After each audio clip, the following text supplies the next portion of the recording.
Good evening, and welcome to the 2010 Aurora High School Commencement. And let me congratulate you, my peers, graduating class of 2010 on all your achievements.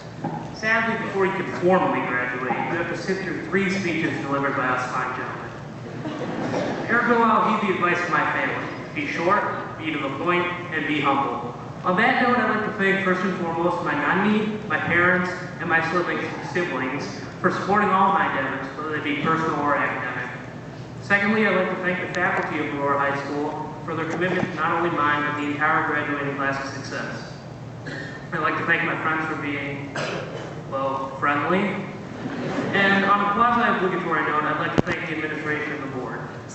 Now that the formalities have been addressed, and Senora Lewis can now relax, I'd like to turn my attention back to you, graduating class of 2010. Please take a moment to congratulate yourself in a manner you deem fit.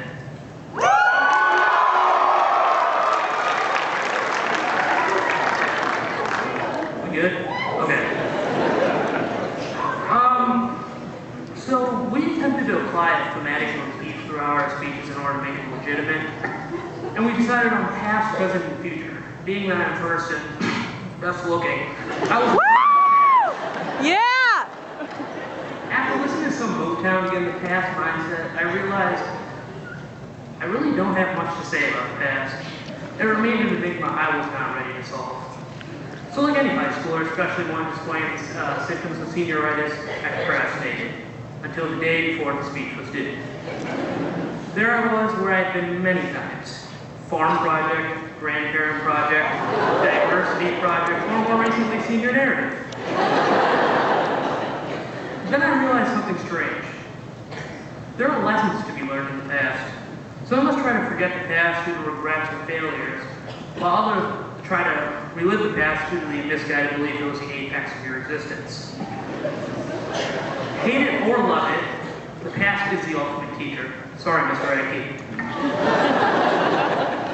Just think about it. If only I would have learned there was a procrastination after the farm project. If only the Temptations would have recognized the warning signs of David Ruffin's behavior sooner. If only the Cavs would have recognized the ineffectiveness of Mike Brown a year ago.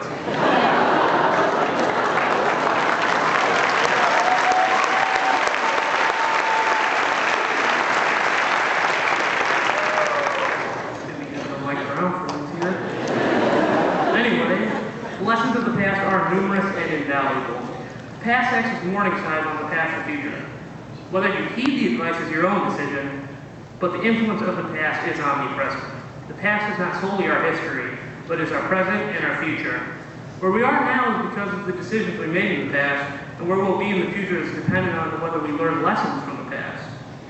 Well, obviously, your ability to apply the lessons of the past will not be the sole criterion of your future. The fact that I'm even giving this speech after years of neglecting the lessons of past procrastination makes this assertion undoubtedly true. Michael Jackson said every day we create our history. In the end, we still all have the power to create our destiny. Despite what may have happened in the past, we still reserve the power to shape the future. The past does not dictate the future, it influences it. All I'm trying to say is that it's much easier to succeed and achieve if you recognize and apply the lessons of the past. Realizing that about 90% of you have zoned out at this point, I'll try to wrap it up. So when you conclude the inevitable debauchery after the ceremony, I only have one request. Think about any lessons you may have learned in the past.